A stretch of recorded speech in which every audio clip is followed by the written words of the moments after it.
Llegué a la casa de mi hijo una tarde fresca de diciembre, cuando el cielo sobre la Ciudad de México se teñía de un gris azuloso y el viento traía olor a pan recién horneado desde la panadería de la esquina.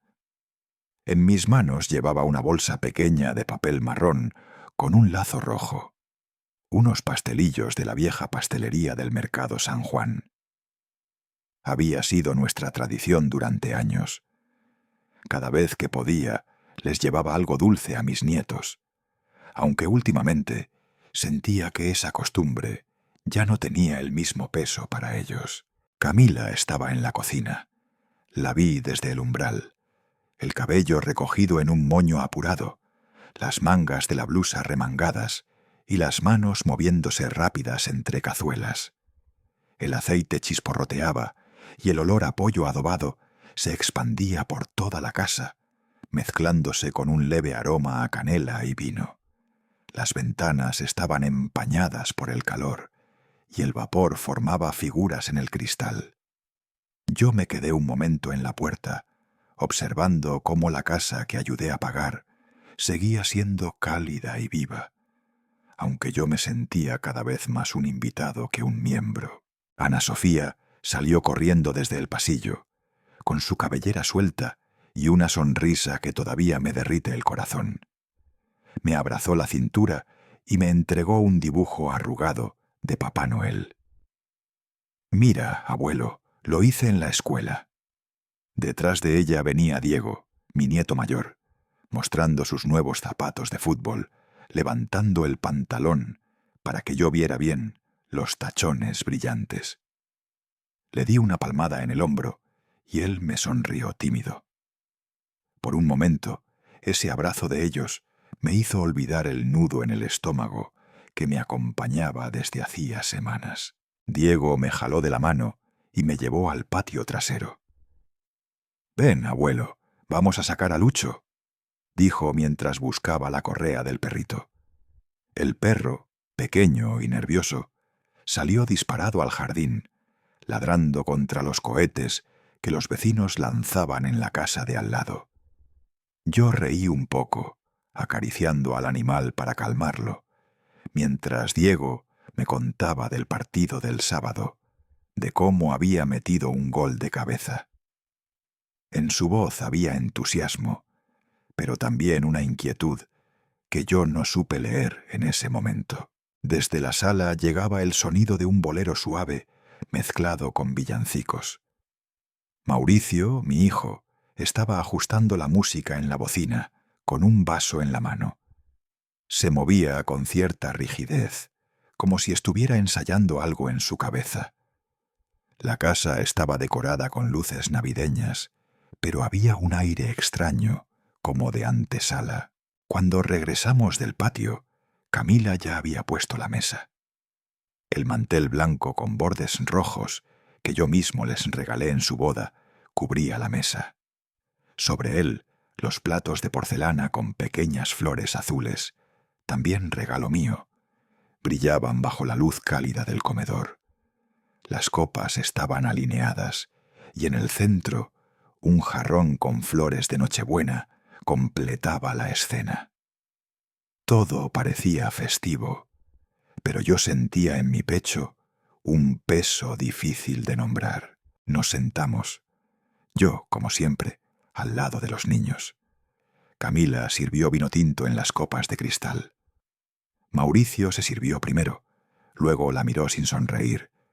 Yo ayudé a Ana Sofía a cortar su pollo y le puse un trozo en el plato, mientras Diego pedía más puré de papas. Intenté mantener la charla ligera. Pregunté por las notas del colegio. Ana Sofía me contó emocionada sobre su papel en la obra navideña. Diego habló del campeonato juvenil. Yo asentía, sonreía, pero en el fondo sentía cómo el aire se volvía más denso. En un momento mencioné a don Rogelio, mi viejo amigo del mercado, que había fallecido el año pasado. Camila apenas levantó la vista, murmuró: «Qué triste», y siguió acomodando los cubiertos. Yo noté su gesto distante, pero no quise darle importancia. El reloj de pared marcó las 8. Las campanas de la iglesia cercana sonaron, un eco metálico que entró por la ventana entreabierta. Mauricio se levantó lentamente, con la copa en la mano, y se aclaró la garganta. Su rostro se tensó. Yo dejé el tenedor sobre el plato, aún con un trozo de pollo a medio camino a mi boca. «Necesito decir algo importante frente a todos», dijo. Su voz sonaba seria, casi ceremoniosa. Ana Sofía dejó de hablar. Diego se enderezó en la silla. Camila bajó la mirada. Giró la copa entre los dedos. Mauricio me miró fijo y con un tono seco dijo: «Eres un parásito». Las palabras cayeron como una piedra en un estanque. Sentí cómo el calor de la casa se desvanecía. El ruido de los cohetes afuera se apagó en mi cabeza. Solo escuché el cling del tenedor de Camila al caer sobre el plato. Me quedé quieto, con las manos apoyadas sobre el mantel. Sentí la mirada de mis nietos sobre mí. Mauricio siguió, con una frialdad que no reconocí en él. «No puedes seguir viviendo aquí. Necesitamos espacio». Camila no dijo nada. Bajó aún más la cabeza, fingiendo mirar su copa. Yo busqué sus ojos, pero solo vi sus pestañas temblar. Diego me miró confundido. Ana Sofía me tomó la mano con fuerza, sus dedos pequeños temblando. «¿Por qué, abuelo?», susurró. Yo respiré hondo, apretando su mano para tranquilizarla.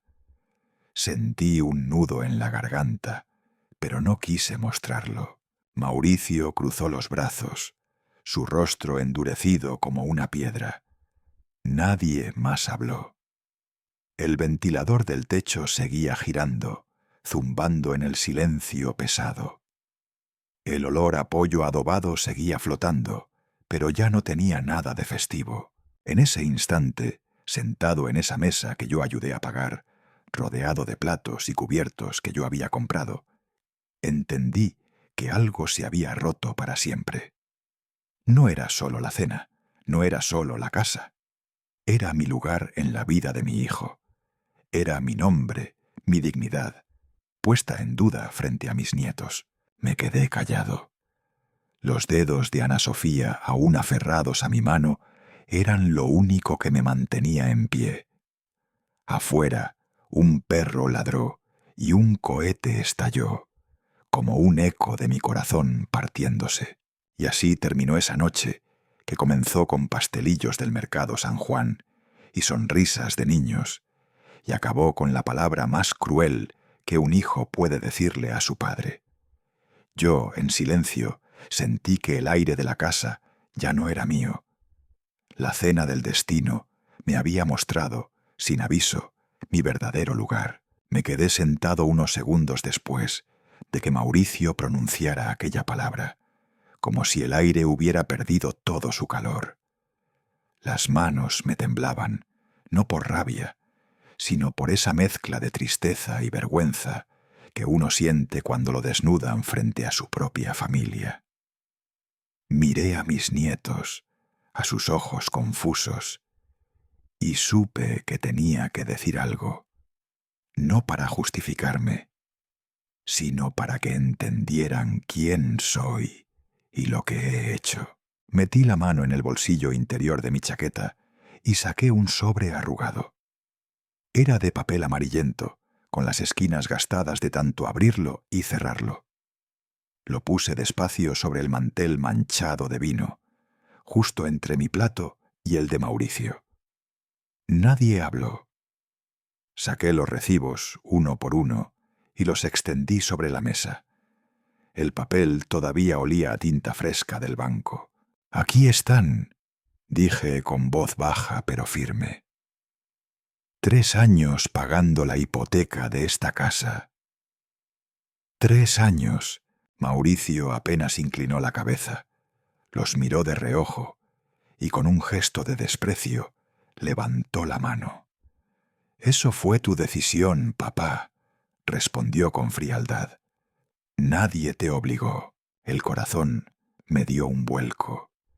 Era la misma frase que me repetía a mí mismo cada vez que enviaba el dinero. Es mi decisión, porque es mi hijo. Pero ahora, escucharlo de su boca, con ese tono, me dolió como una bofetada. Camila intervino desde su lado de la mesa, intentando sonar calma. «Ernesto, esto no es solo dinero.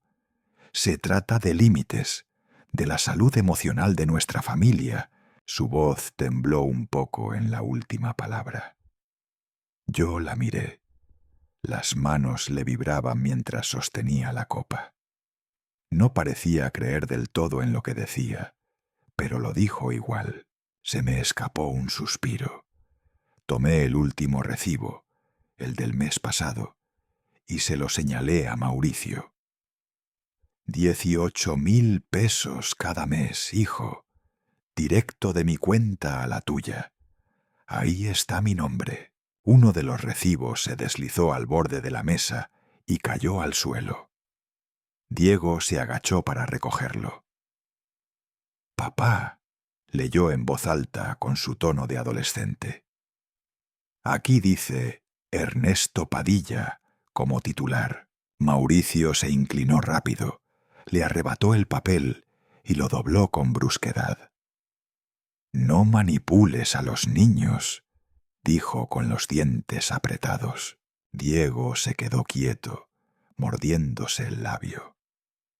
Ana Sofía, que tenía el tenedor en la mano, miró a su madre con ojos grandes. «Mami, ¿el abuelo nos tiene que dejar?», preguntó casi en un susurro. Camila tragó saliva, sonrió forzada y acarició el pelo de la niña. «Sigue comiendo, hija», respondió sin mirarla a los ojos. Yo miré alrededor. Sobre la pared colgaban las fotos de nuestra historia.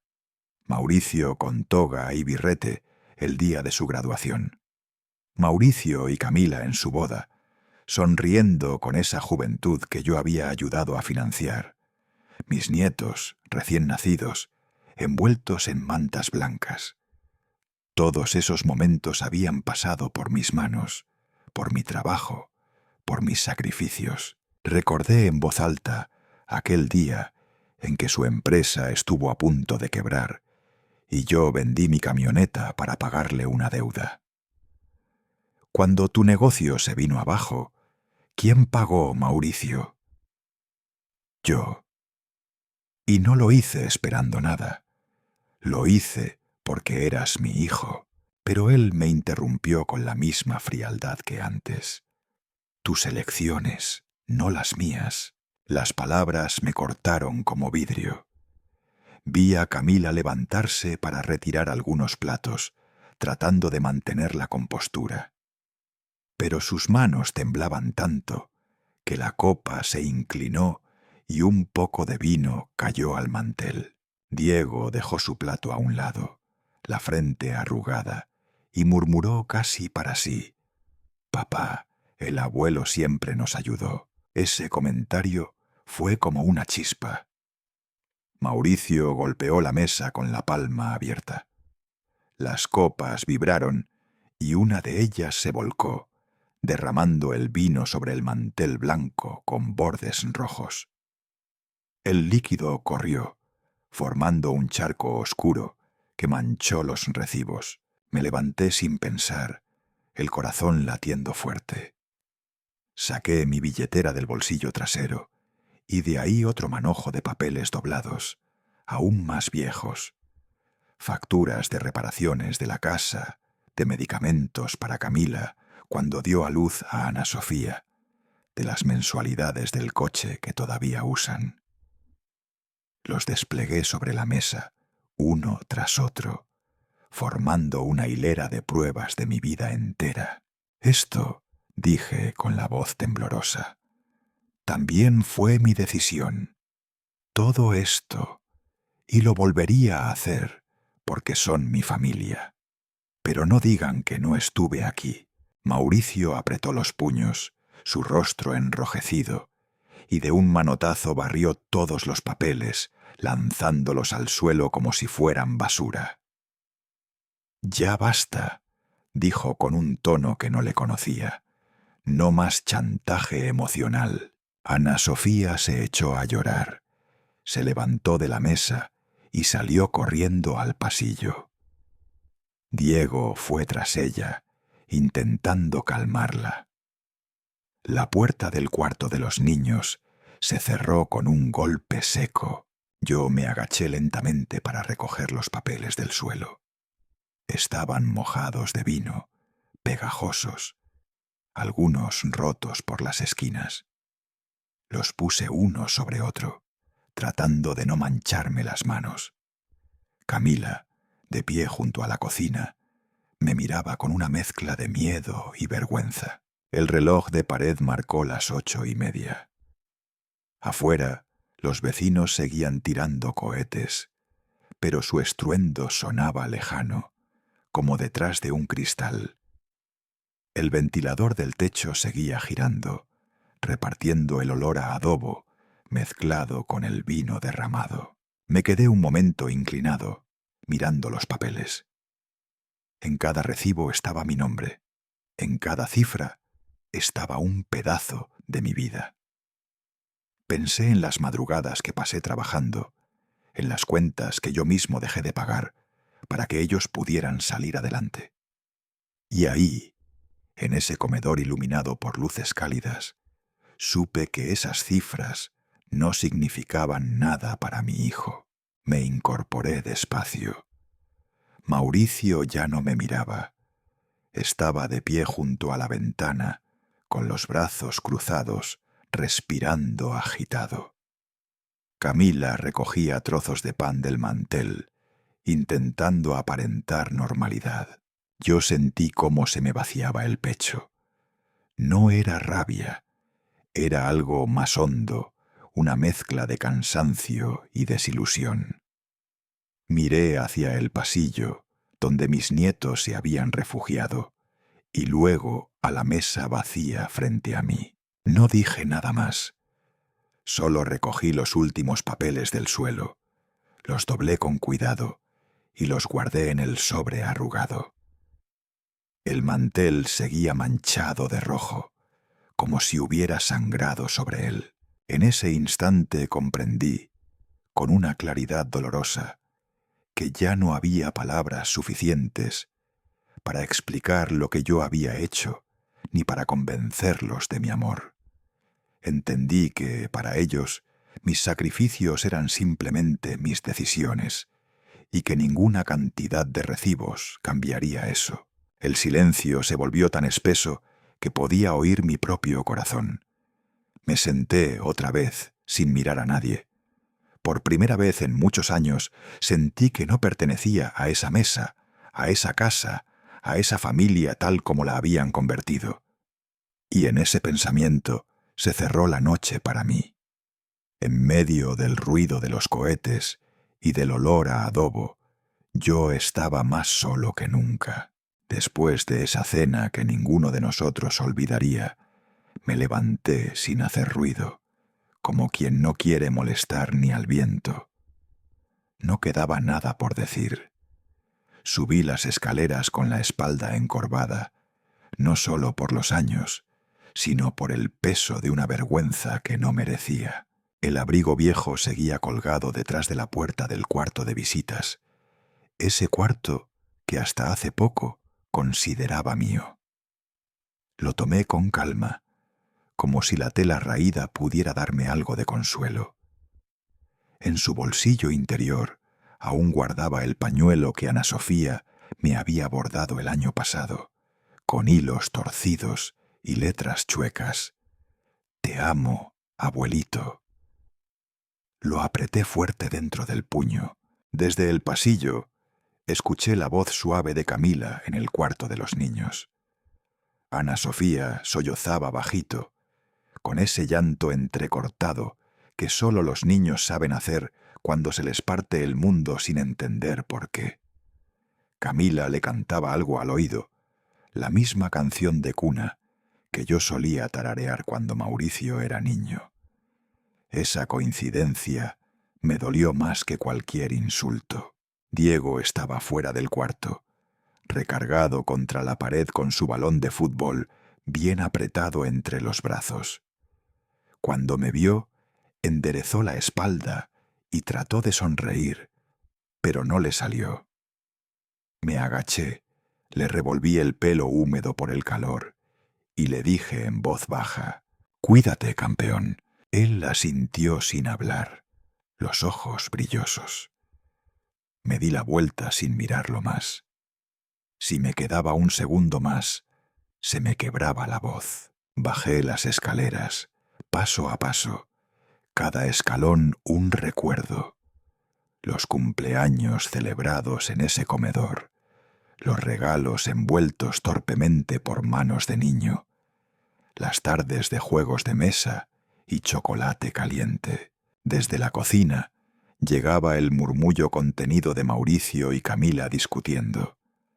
Él hablaba en tono seco, ella casi susurraba, como si temiera que yo los escuchara. Ya no me importaba. La mesa seguía puesta a medias. El mantel blanco con bordes rojos tenía una mancha de vino que se parecía demasiado a sangre. Bajo una de las sillas, una factura empapada sobresalía entre las patas. La recogí sin pensar, la doblé con cuidado y la guardé en el bolsillo del abrigo. No porque aún valiera como prueba, sino por respeto a mí mismo. Llegué a la puerta. Las llaves tintineaban en mi mano. Quité con calma la copia de la casa de mi llavero. La dejé sobre el estante, junto a ese florero de cerámica que yo mismo había comprado en Tonalá para su aniversario de bodas. El viento helado me recibió de frente al abrir la puerta. Afuera, el cielo parecía haberse roto. La lluvia caía con furia, como si la ciudad entera llorara por mí. Desde el patio trasero, el perro ladraba sin cesar. El tintineo de su cadena contra el poste metálico rompía el silencio de la noche como una queja solitaria. Quise ir a despedirme de él, pero mis piernas ya solo buscaban avanzar. Me ajusté el abrigo, tomé la maleta. El asa de cuero, desgastada por los años y los viajes, me cortaba la palma de la mano. Pesaba más por lo que representaba que por su contenido. Doña Teresa, mi vecina de enfrente, estaba en la puerta con su delantal en las manos, mojada hasta los codos. Me miraba con esos ojos dulces que siempre parecían saber más de lo que decían. «¿Don Ernesto necesita ayuda?». Le sonreí con pena, la voz apretada en la garganta. «Gracias, doñita, necesito caminar solo». Ella asintió lentamente, con ese gesto silencioso de las madres viejas que ya han visto demasiadas despedidas. Cerró la puerta sin decir más, y así, bajo el aguacero, caminé. Cada paso era un eco del anterior. Los zapatos mojados hacían chop contra el adoquín. Las llantas de la maleta rechinaban sobre el pavimento mojado. Ese sonido chirriante que me recordaba lo solo que estaba. Un taxi amarillo se detuvo junto a mí. El conductor bajó la ventanilla, su cara iluminada por el brillo del tablero digital. «¿A dónde va, jefe?» «Solo un paseo», respondí, y seguí caminando. El taxista no insistió. Aceleró despacio y se perdió en la lluvia. Me detuve bajo el toldo de una miscelánea de barrio. El letrero de neón parpadeaba, azul y rosa, reflejándose en los charcos. El techo de lámina tenía goteras, pero por lo menos cubría parte de mi espalda. Dentro, un muchacho delgado con gorra de los Tigres Tenía los pies en alto sobre una caja de refrescos. Escuchaba un partido en la radio. Los comentaristas gritaban algo sobre un gol. No me vio, o fingió no verme. No le culpaba. Después de unos minutos, la brisa se volvió más fría. Seguí andando. Las calles estaban vacías, salvo por el olor a tierra mojada y los autos esporádicos que levantaban agua al pasar.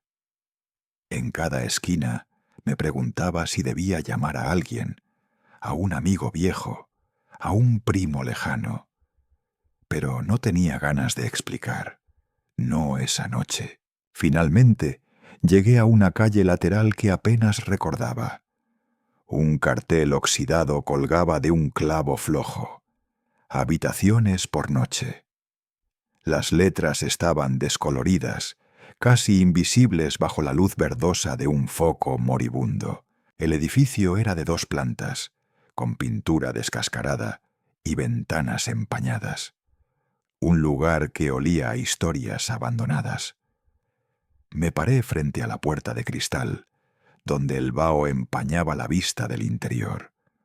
Pude distinguir una recepción estrecha, con un escritorio de fórmica, una televisión vieja encendida sin volumen, y una mujer sentada detrás, revisando una revista. Tomé aire, respiré hondo y empujé la puerta. El calor rancio del interior me golpeó el rostro. ¿Una habitación?, preguntó la mujer sin alzar la vista. Para una noche, tal vez 2, respondí. Ella buscó una llave en el tablero. La colgó de un llavero de plástico con el número 8. Pago por adelantado. Pagué en efectivo. No quería dejar rastros de tarjeta ni explicaciones. Subí las escaleras crujientes, pasillo angosto, alfombra deshilachada. Abrí la puerta. Dentro, una cama individual, una silla rota, una mesita con un cenicero lleno y una ventana que goteaba. Cerré la puerta con seguro. Colgué el abrigo en el gancho. Dejé la maleta a un lado. Me senté al borde de la cama. Las manos aún me temblaban. Saqué del bolsillo el pañuelo bordado y lo dejé sobre la mesa, al lado del cenicero. Miré largo rato por la ventana empañada, sin ver nada. Solo la lluvia. No lloré, pero algo dentro de mí, algo muy antiguo, muy profundo, se quebró. Empujé la puerta de cristal de la recepción y me envolvió un olor a humedad mezclado con café recalentado. Una luz amarilla, sucia, colgaba del techo, iluminando apenas el mostrador. Detrás de él, un hombre corpulento con la camisa arrugada estaba inclinado sobre un crucigrama, moviendo el bolígrafo con paciencia. Su panza se apoyaba en el borde del escritorio, como si formara parte del mobiliario. Al verme entrar, levantó la cabeza sin sonreír. Su voz salió ronca, casi mecánica. ¿Nombre? Le extendí mi credencial de elector, todavía húmeda de la lluvia. La tomó con dedos gruesos. La leyó en voz alta, masticando cada sílaba. Ernesto Ramírez, habitación 12, 120 pesos por noche. Asentí en silencio. Saqué la billetera. Los billetes, húmedos y arrugados, se me pegaron a los dedos. Temblaba un poco, no por frío, sino por cansancio. El hombre los contó sin mirarme a los ojos y los guardó en una caja metálica. Luego buscó una llave colgada de un tablero lleno de llaveros de plástico. Era verde, con el número 12 impreso casi borrado. «Aquí tiene», dijo entregándome la llave. «La puerta se traba, hay que darle un golpe». Cogí la llave, murmuré un gracias y caminé hacia el pasillo. El corredor era largo y angosto, las paredes amarillentas con manchas oscuras que parecían mapas. El olor a cloro barato se mezclaba con el moho del piso. Un tubo fluorescente parpadeaba en el techo, haciendo un zumbido eléctrico. Cada paso mío hacía eco en el suelo de baldosas gastadas. Encontré la puerta número 12 al final. El picaporte estaba frío. Empujé con cuidado y el marco protestó con un chirrido metálico. Un aire viciado me golpeó la cara. Humo viejo de tabaco, desinfectante y algo dulce, tal vez perfumes olvidados. Cerré la puerta detrás de mí. La habitación era pequeña, casi cuadrada. Una cama individual pegada a la pared, con una colcha de flores desteñidas y un edredón con manchas que no quise reconocer. La sábana estaba limpia, pero muy gastada. En el techo había una mancha de humedad en forma de México, con un punto negro en medio que parecía la Ciudad de México. Sonreí apenas ante esa coincidencia triste. Colgué mi abrigo mojado en un gancho detrás de la puerta. La maleta la dejé en el suelo. Me senté en la única silla, una de madera coja que crujió bajo mi peso. Afuera, la lluvia seguía golpeando el vidrio de la ventana, formando riachuelos que bajaban por el cristal empañado. Abrí la maleta. Saqué despacio mis pocas pertenencias. 2 camisas de trabajo gastadas, un pantalón vaquero descolorido y mi saco viejo, el que había usado en el funeral de Elena. Al tocarlo, me llegó su olor por un instante, o quizás solo era mi memoria. Los doblé con cuidado y los puse en la silla. De un compartimento saqué el portarretratos pequeño de madera.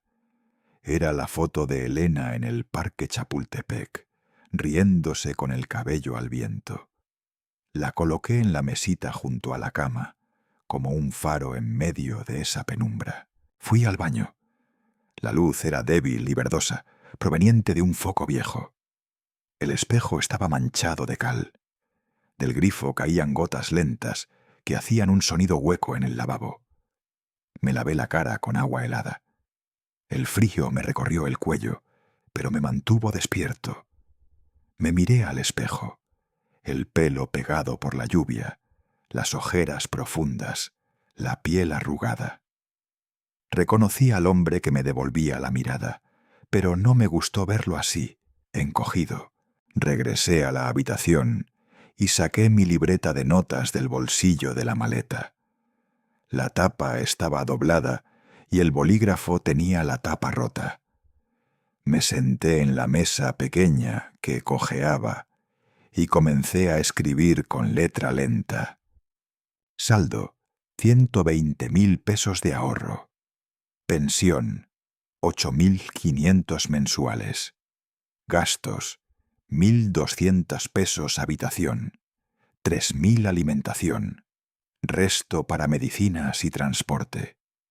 Hice las cuentas 2 veces, trazando las cifras con calma, como si de ese orden dependiera mi vida. Afuera, en la habitación contigua, se escuchaba un televisor encendido. Una voz masculina gritó: «¡Gol de Chivas!» y alguien golpeó la pared de emoción. Me salió una risa breve, casi un reflejo. Me sorprendió que todavía pudiera reír. El tiempo pasó lento. Las agujas del reloj parecían no avanzar. Me acosté en la cama sin desvestirme. El colchón se hundió de un lado y el olor a cigarro se me metió en la ropa.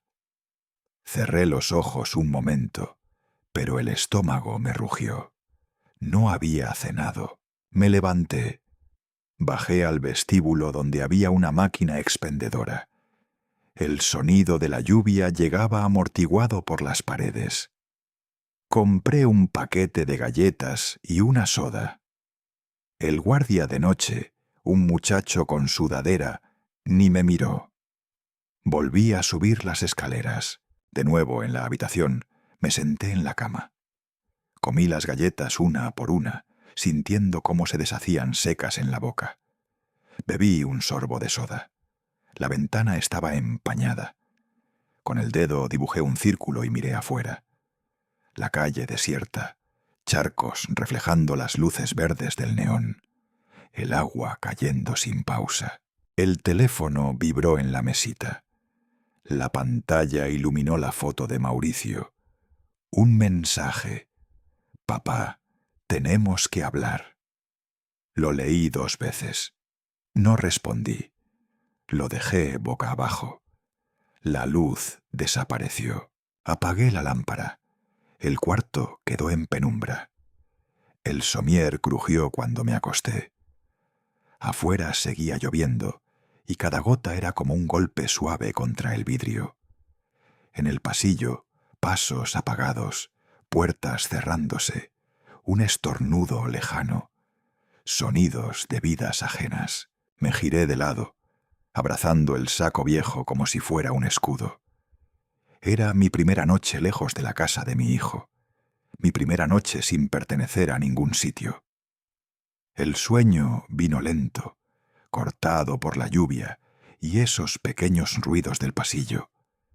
Más que dormir, me dejé caer en un estado entre vigilia y cansancio, con la sensación de que todo lo que había sido mi vida se quedaba detrás de esa puerta de hotel barato.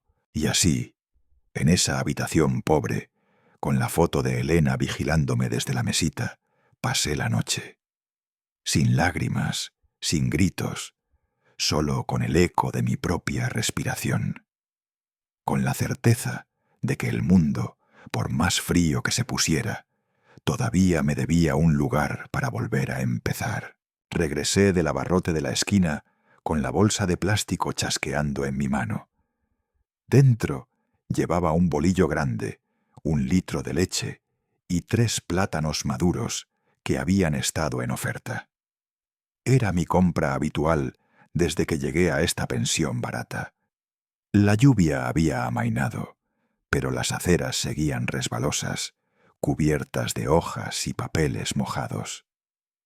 El aire olía a diésel y a tierra recién lavada. El timbre de mi teléfono vibraba en el bolsillo del abrigo desde hacía rato con insistencia. No quise sacarlo. Esa vibración era ya un sonido de fondo en mi vida. La llamada de un mundo que me había echado fuera. Subí las escaleras del edificio con paso lento.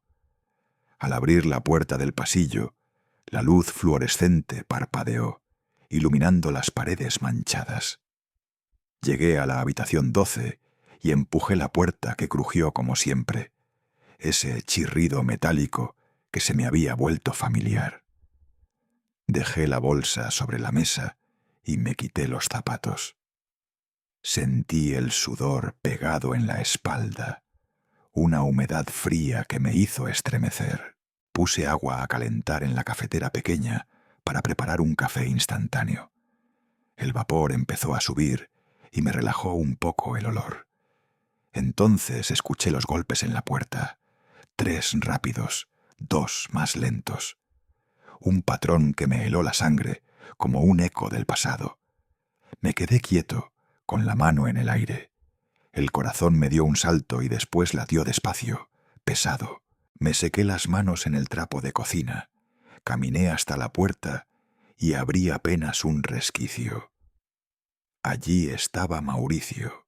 Su camisa azul estaba mal abotonada, las mangas arrugadas, el cabello despeinado, húmedo de sudor o de lluvia. Las ojeras profundas le daban un aire enfermo. Sus zapatos de charol estaban cubiertos de barro seco. El pantalón lleno de pliegues como si hubiera dormido con él. Se agarraba del pasamanos del pasillo como un náufrago. Detrás de él, a través del cristal de la ventana, se veía la camioneta negra con las luces de emergencia encendidas, lanzando destellos anaranjados en la pared. Abrí sin decir palabra. Entró como un extraño, sin mirarme, y se quedó de pie en medio de la habitación. Sus ojos recorrieron la mesa, la cafetera, la foto de su madre sobre la mesita de noche, y luego volvió a mí. «Papá», dijo con la voz ronca. Lo siento, de verdad, no respondí. Crucé los brazos y me apoyé contra el marco de la puerta. Lo miré como quien observa a un desconocido que se parece a alguien amado. Avanzó un paso. Sacó un sobre del bolsillo interior de la chaqueta y me lo tendió. Lo tomé sin prisa, lo abrí. Era un aviso del banco. 3 meses de retraso, notificación de embargo. Lo puse sobre la mesa, junto a la bolsa del pan. Sin ti, no podemos con esto, murmuró. Le temblaban las manos. Se frotaba los dedos como quien reza sin fe. Los ojos se le humedecieron. Yo seguí callado. Él bajó la cabeza, entrelazó los dedos. No dormimos. Camila está desesperada. Los niños están tristes.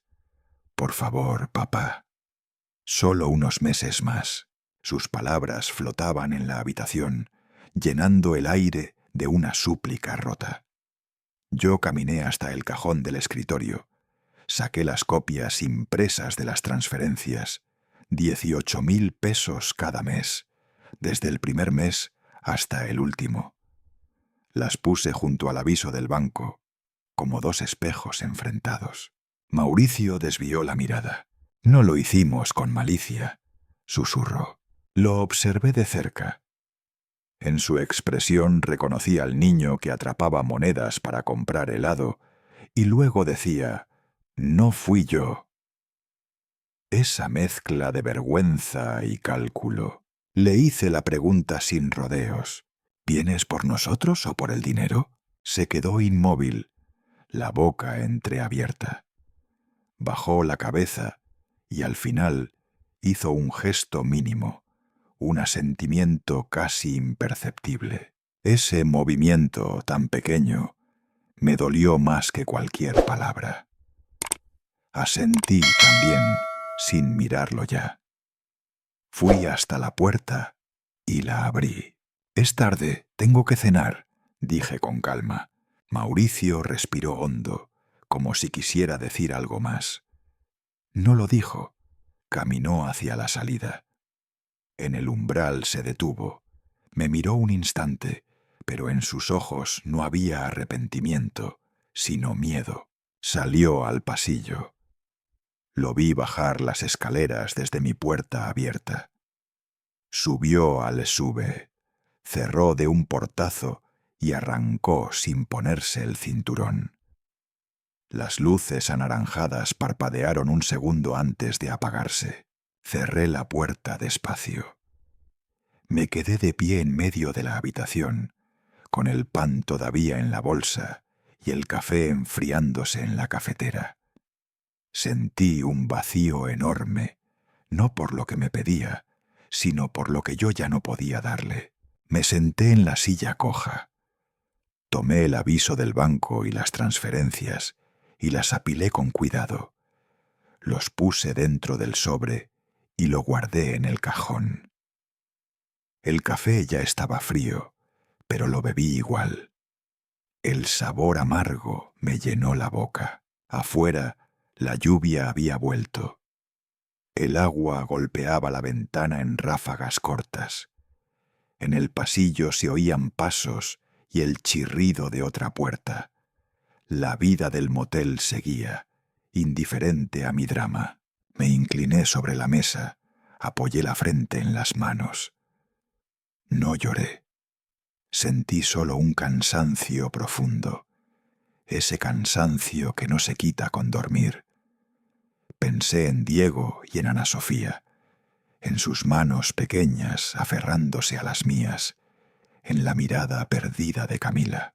Ese sobre del banco me había dicho más que las palabras de Mauricio. No era un pedido de ayuda, era una señal de que mi hijo ya no tenía límites conmigo. Me levanté, fui hasta la ventana. La calle estaba vacía, reflejando las luces del semáforo en los charcos. Por un momento quise abrir la ventana y dejar que entrara la lluvia. No lo hice. Cerré las cortinas. La cafetera seguía encendida, burbujeando un hilo de agua. La apagué. Me quité la camisa húmeda y me senté en la cama. La colcha olía a cigarro y a detergente barato. Mauricio ya se había ido, pero su sombra seguía en la habitación, mezclada con el olor del café. Respiré hondo y me dije, en silencio, que esta vez no cedería. Apagué la luz. Afuera el SUV desaparecía en la oscuridad de la calle mojada. Dentro solo quedaba mi respiración y el sonido lejano de la lluvia golpeando el vidrio. Esa noche supe que la disculpa de mi hijo no era un puente, sino una trampa tendida con lágrimas. Y aunque me doliera hasta los huesos, cerré la puerta detrás de él para no volver a abrirla igual. Aquella mañana, el cielo seguía cubierto de nubes grises, pero al menos no llovía. Me senté junto a la ventana de mi habitación, frente a la mesita de madera astillada, comiendo en silencio mi desayuno. Una rebanada de pan tostado, una taza de café negro sin azúcar y un plátano ya muy maduro, con manchas oscuras en la cáscara. Del cuarto contiguo se filtraba la voz de una locutora de radio acompañada por el sonido del requinto. Era una estación de música regional, esas que se escuchan en camiones viejos y tienditas de barrio. Cerré los ojos un momento. Pensé en Elena. Ella también solía desayunar poco y siempre con la radio encendida. A las 9:15 bajé al vestíbulo a recoger el paquete de medicinas que había encargado en la farmacia de la esquina. La pierna me dolía cada vez más al caminar. El hombre de entregas me hizo firmar en una hoja arrugada, y justo cuando guardaba el frasco de pastillas en la bolsa del pantalón, escuché el inconfundible sonido de un motor grande frenando con brusquedad. Giré la cabeza. El SUV negro de Mauricio se detuvo frente al motel, ocupando casi toda la entrada. Las luces intermitentes aún parpadeaban. Mi hijo salió primero, vestido esta vez con un traje azul oscuro y una camisa perfectamente planchada. Llevaba el cabello peinado con gel, los zapatos brillantes. Pero sus ojos seguían temblorosos, como si no hubiera dormido. Detrás de él bajó Camila. Llevaba una blusa blanca, zapatos de tacón y una expresión de fastidio mal disimulada. Se sostenía la cartera contra el pecho, como si viniera preparada para un juicio. Me vieron. No me moví. Camila fue la primera en hablar. «Señor Ernesto, esto está yendo demasiado lejos». Su tono no era amable. Era el tono de una mujer cansada de fingir. En el balcón del segundo piso, un señor de unos 60 años fumaba un cigarro. Giró la cabeza hacia nosotros, curioso. Yo no respondí de inmediato. Metí la mano en el bolsillo del pecho de mi camisa y saqué el cuaderno de tapas blandas. Lo abrí con calma, pasé las páginas. Mi voz sonó clara. ¿Saben cuánto les he dado en 3 años?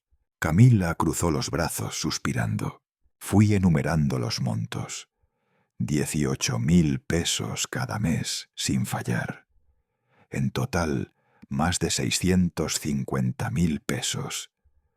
Unos $36.000 para quienes ya se olvidaron de contar. Eran regalos, ayuda familiar, gritó ella, los ojos vidriosos. Solté una risa amarga, sin alegría. Los regalos no vienen con transferencias bancarias mensuales, Camila. Un par de huéspedes más se asomaron desde las cortinas. Una señora de bata floral salió de la habitación 14, cruzada de brazos. Miraba sin vergüenza.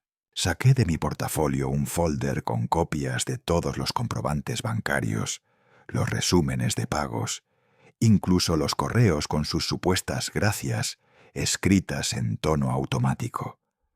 Los puse encima del buzón metálico de la recepción. Mauricio se adelantó, lo tomó y sin pensarlo 2 veces, lo arrojó al suelo con rabia. «Esto es chantaje emocional, otra vez», bramó. «¿Chantaje?», repetí alzando una ceja. «Yo pagué tu carrera universitaria, tu boda, tus errores, y ahora soy un chantajista». Di un paso adelante. «¿Quieres que los enumere? 220.000 pesos para tus estudios de ingeniería que nunca terminaste. 150.000 para una boda que se celebró en un jardín de lujo mientras yo vendía las joyas de tu madre. Y cuando quebró tu agencia de publicidad en 2016, ahí estuve.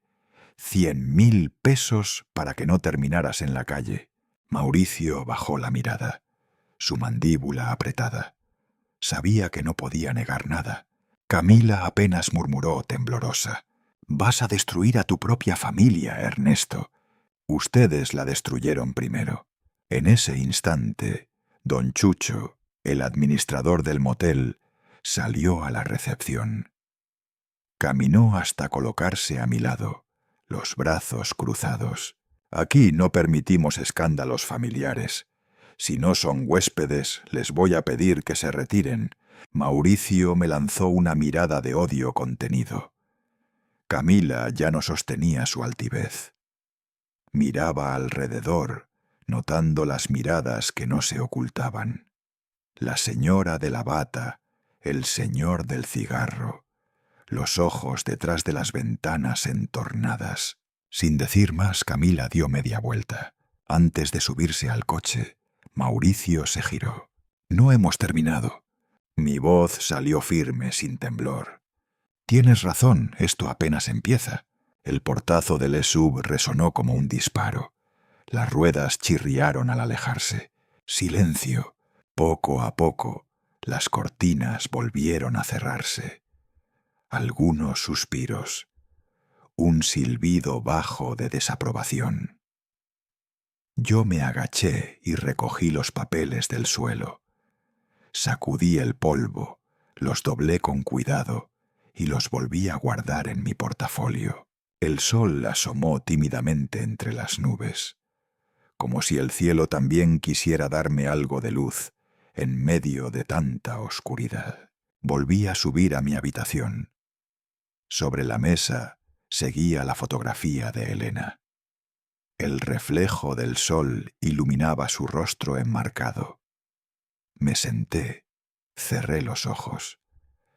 Por primera vez en semanas sentí que no estaba huyendo, estaba resistiendo, y eso para mí ya era un comienzo.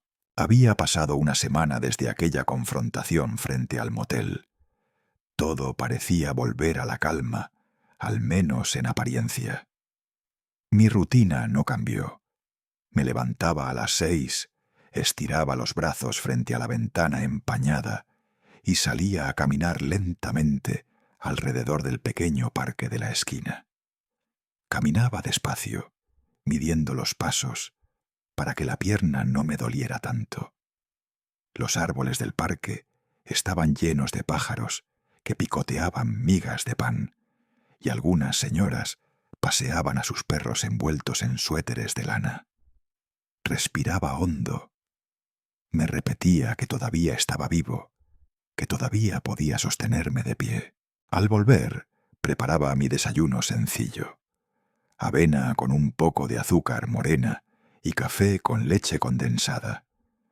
Me sentaba en la mesita junto a la ventana, con el cuaderno abierto, tachando los gastos de la semana anterior. El lápiz se movía lento entre mis dedos. Cada cifra era un recordatorio de cómo había terminado ahí, pero también un pequeño triunfo por seguir controlando algo en mi vida. Ese lunes, después de desayunar, caminé hasta la iglesia pequeña al final de la calle San Felipe. Siempre iba los lunes para ayudar a ordenar los libros de catecismo. Era mi manera de sentirme útil, de no perder la costumbre de levantarme para algo. Al entrar, el olor a incienso me envolvió como un abrazo.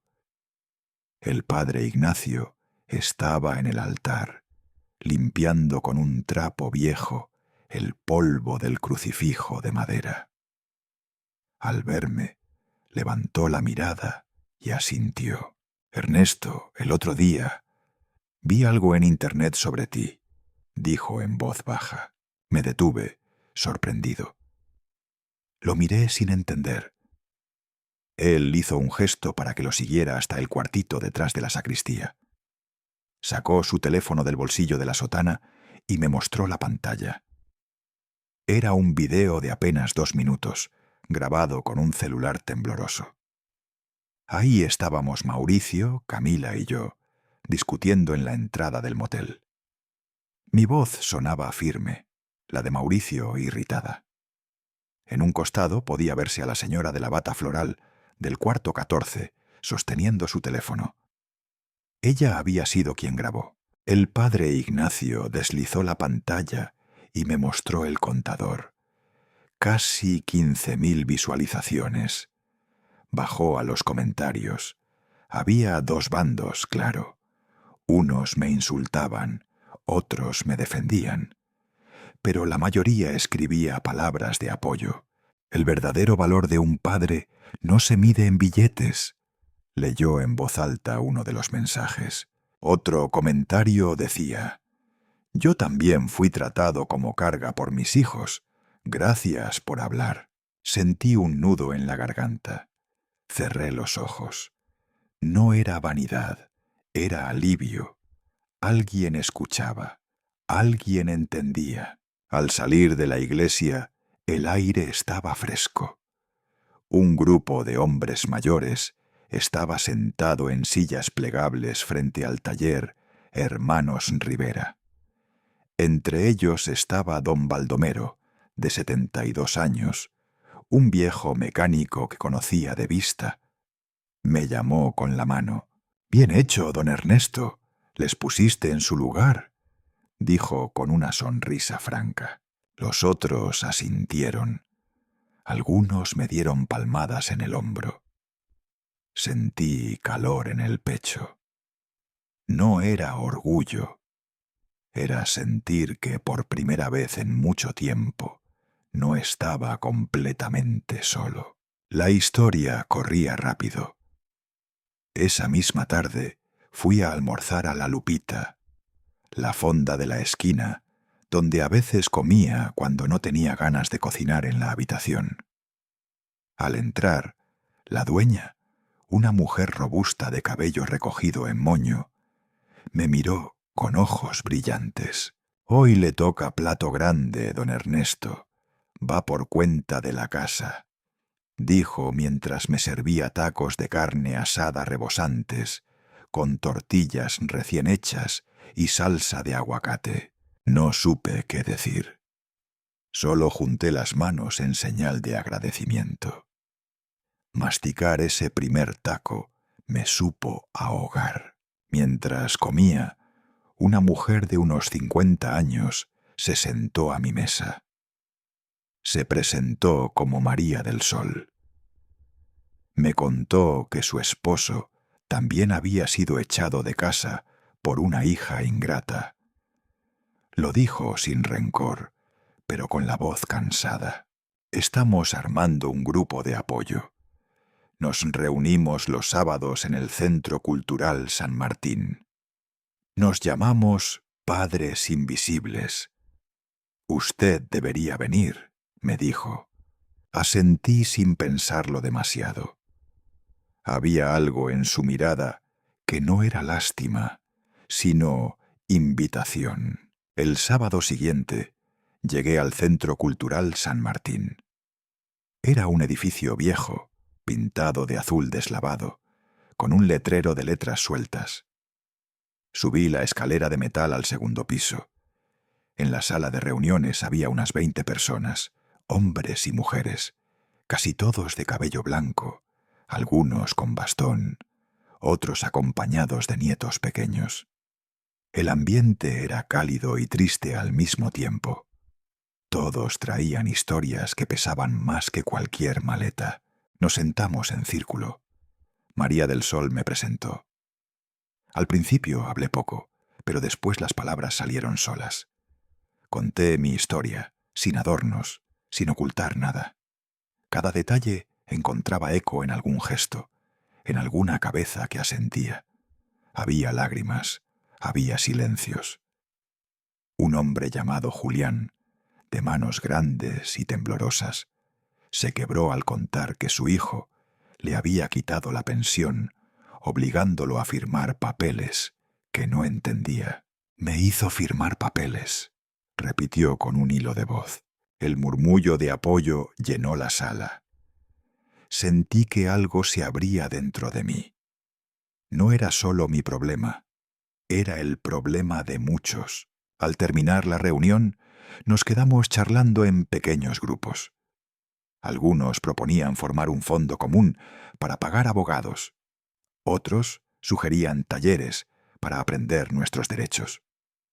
Una muchacha joven, Andrea, estudiante de Derecho, levantó la mano. Sus ojos brillaban con entusiasmo. Yo puedo ayudarles a investigar el marco legal. Puedo registrar el grupo formalmente. No podemos seguir invisibles, dijo. Las manos se alzaron aplaudiendo. Yo también aplaudí, aunque sentí un nudo en la garganta. No recordaba la última vez que alguien joven ofrecía ayuda sin pedir nada a cambio. Esa noche, de regreso en mi habitación del motel, me senté a la mesita de madera. Afuera lloviznaba otra vez. Saqué una hoja en blanco y comencé a escribir a mano una carta para el consejo vecinal. Les pedía autorización para usar el salón del centro cultural para nuestras reuniones. Las palabras salían despacio, pero firmes. En la parte final escribí mi nombre completo: Ernesto Padilla, padre, viudo y todavía útil. Me quedé un momento mirando esa frase. ¿Todavía útil? Sonreí sin querer. Me dolían las piernas, me ardía la espalda, pero me sentía vivo. Sentía que, al fin, estaba transformando mi vergüenza en algo más grande que yo. Afuera, las luces de los coches pasaban reflejándose en el charco de la calle.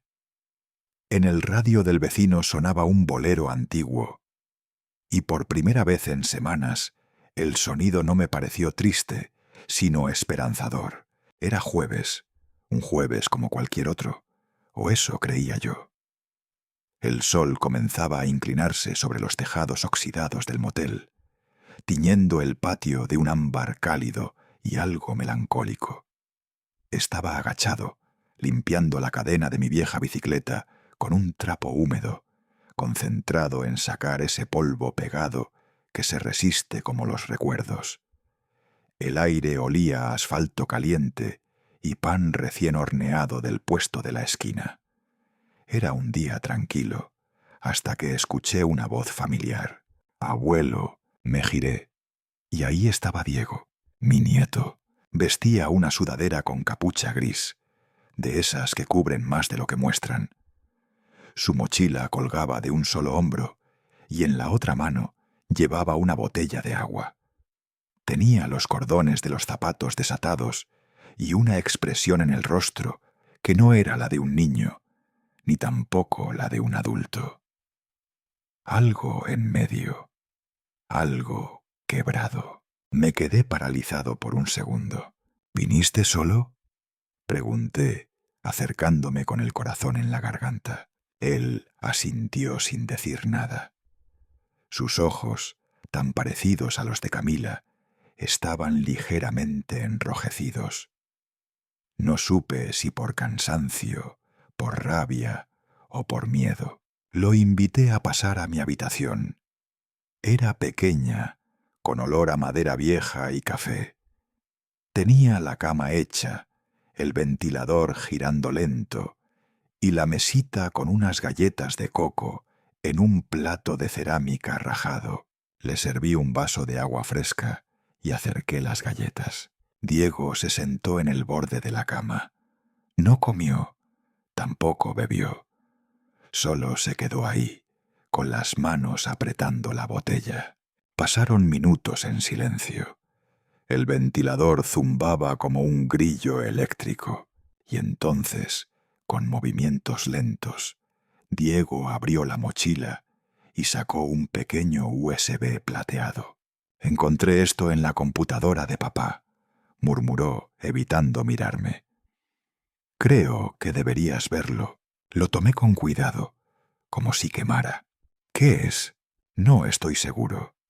Pero había una carpeta que decía Finanzas 2022. Y, bueno, no me pareció normal. Con la garganta seca, conecté el USB al viejo ordenador comunitario del motel. La pantalla parpadeó unos segundos antes de mostrar la carpeta. Había varios archivos de Excel, todos con nombres numéricos. Abrí uno al azar, luego otro, y en el tercero lo vi, un archivo con el nombre Hipoteca Secundaria ERNP.XLSX, mi nombre, mis iniciales. Dentro, un estado de cuenta detallado. Un préstamo hipotecario secundario firmado en mayo del año pasado. A mi nombre, con mi número de identificación, con mi antigua dirección en la casa de Mauricio. Me sentí helado por dentro, como si alguien hubiera abierto la ventana en pleno invierno. Esto es imposible», balbuceé. Mi mano temblaba mientras el cursor se movía por las cifras. El monto total, los intereses acumulados, las cuotas impagas. Todo estaba ahí, y ninguna firma visible, excepto la mía, falsificada, evidentemente. Pero para un banco era legal. Diego se removió en la cama, inquieto. Papá dijo que era temporal, que solo necesitaba mi nombre para hacer un trámite rápido. Pero esto está a tu nombre, abuelo. Esto es una deuda enorme. Imprimí el documento.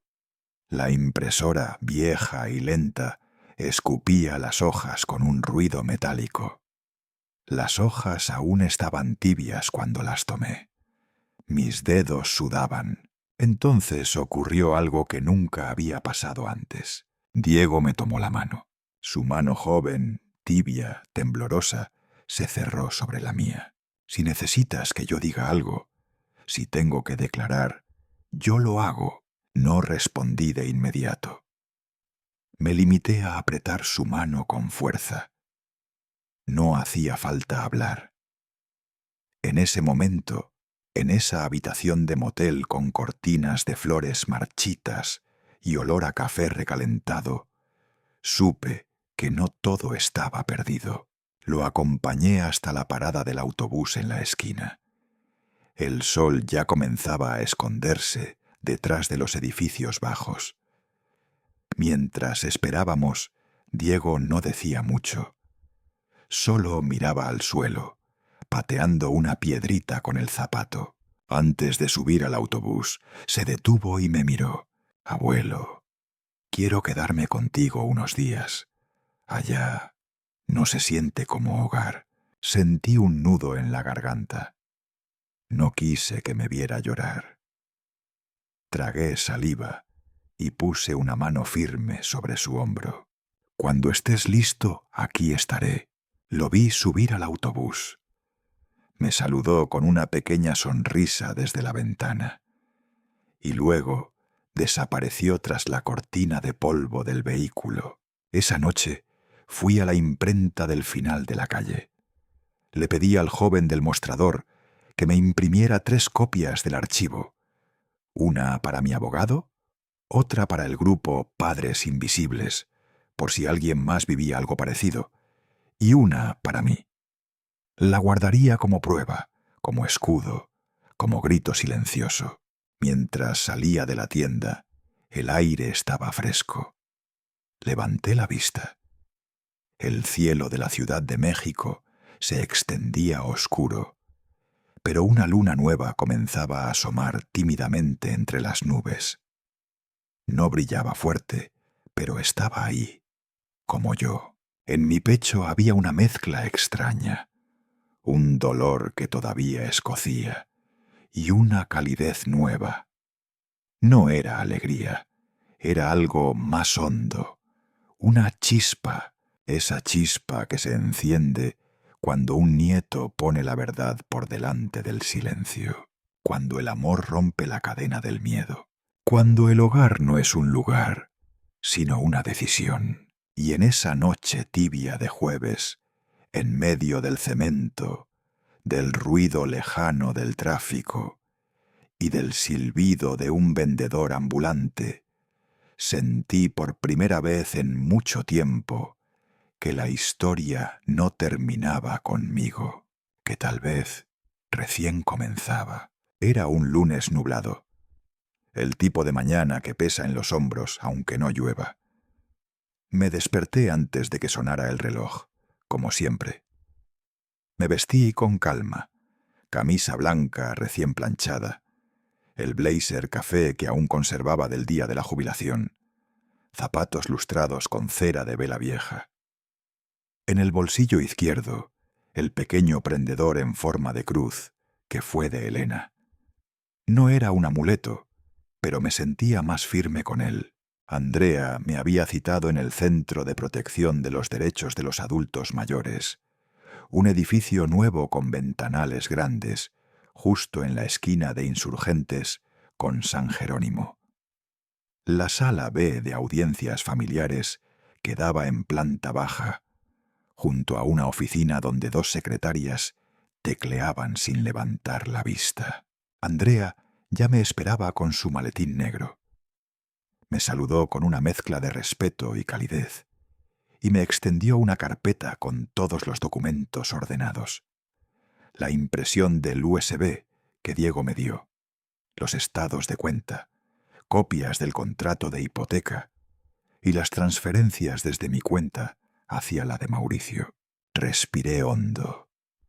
Sentí que cada documento era un pedazo de mí, una versión impresa de los años en que creí que dar era amar sin condiciones.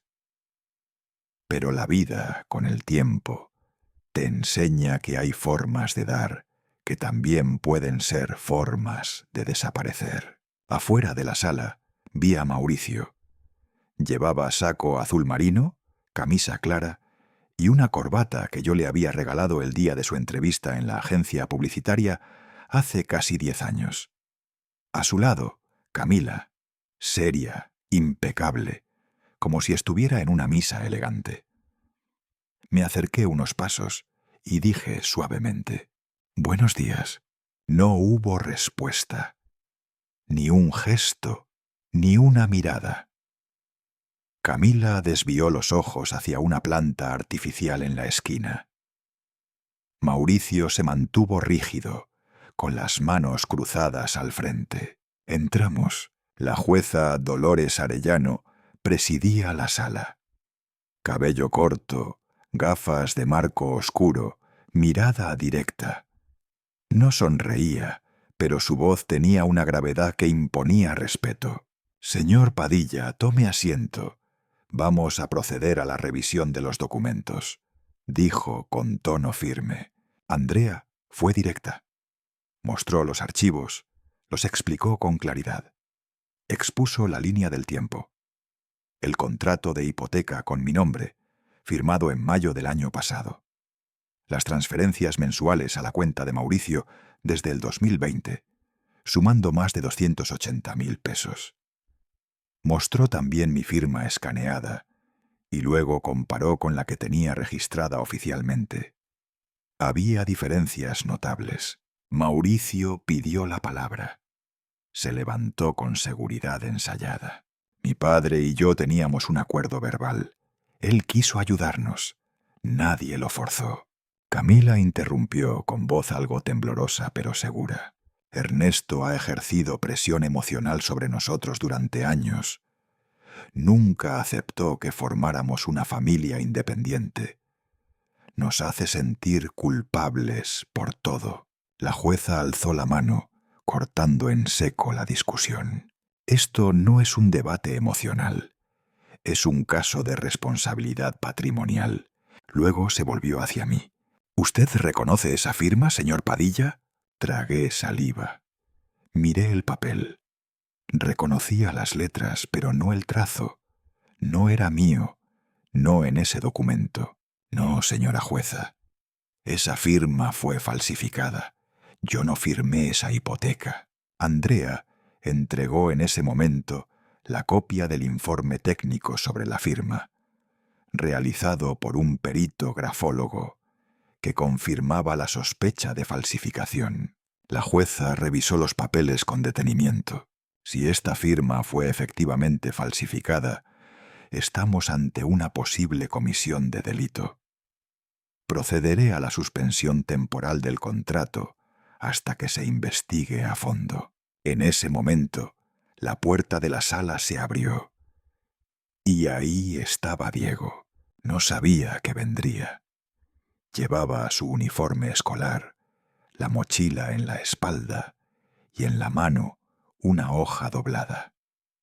Se quedó de pie al fondo. ¿Desea usted declarar?, preguntó la jueza, mirándolo por encima de sus lentes. Diego asintió. Caminó con pasos cortos hasta el frente. Me miró fugazmente, luego miró a su padre. Sacó el papel y lo leyó con voz baja pero firme. Yo estaba en casa el día que mi papá imprimió esos documentos.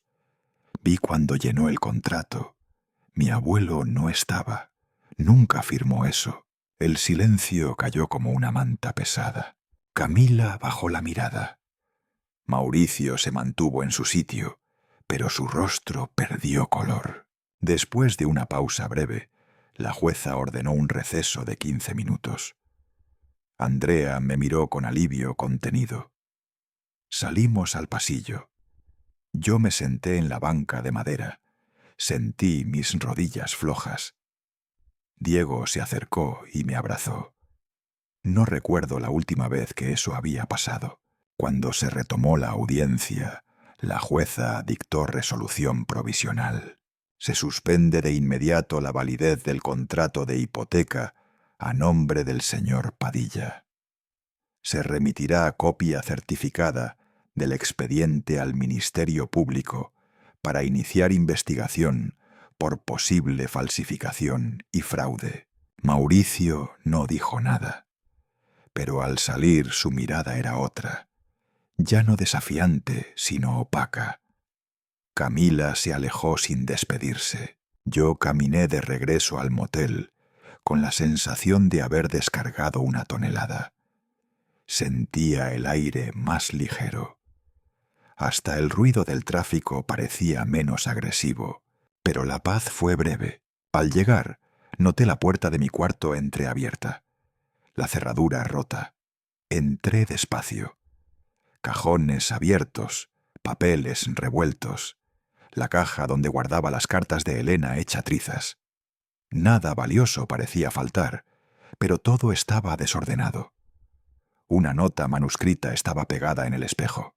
«Quédate fuera, esta guerra apenas empieza». Sin firma. Pero no hacía falta.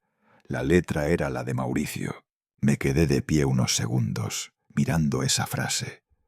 No sentí miedo, sentí tristeza. Una pena honda.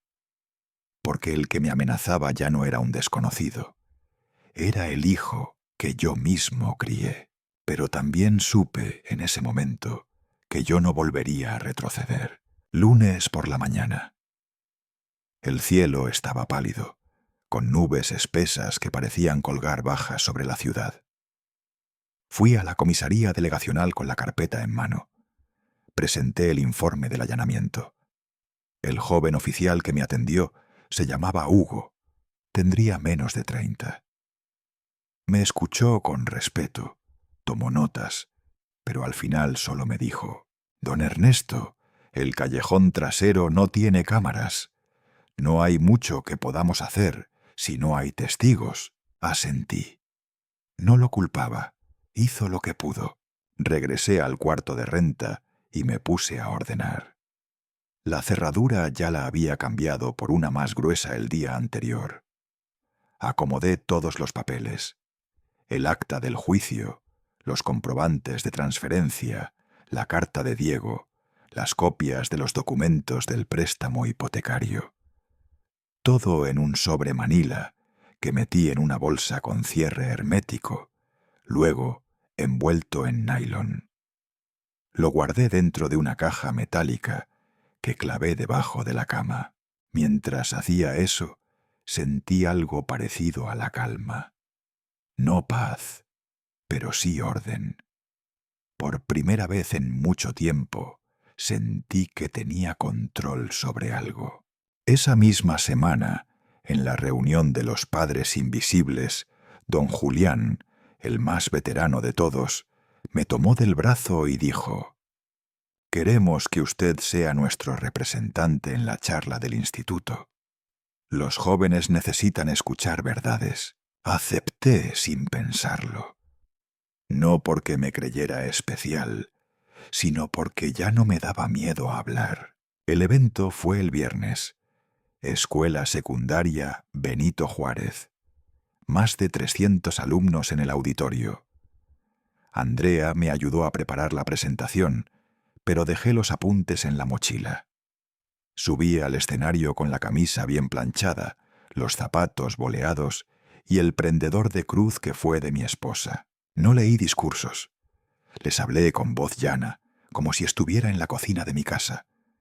Les conté sobre los padres que renuncian a todo por sus hijos, sobre los silencios tragados, las horas extra, los sueños guardados en un cajón.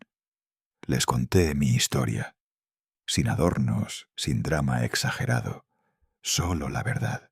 No sé en qué momento el auditorio dejó de murmurar.